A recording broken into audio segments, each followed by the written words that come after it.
সরকারের এই সিদ্ধান্তের বিরুদ্ধে বিক্ষোভ সমাবেশ এবং মিছিল করেছে ইসলামী আন্দোলন বাংলাদেশ ও খেলাফতে মজলিস।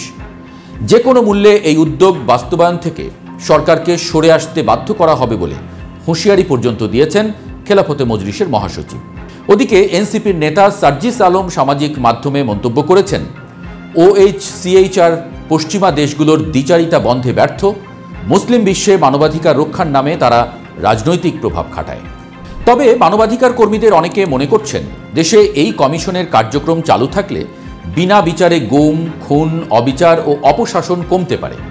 কারণ আন্তর্জাতিক পর্যবেক্ষণের চোখ থাকলে ভবিষ্যতের সরকারগুলোকে আরও দায়বদ্ধ হতে হবে।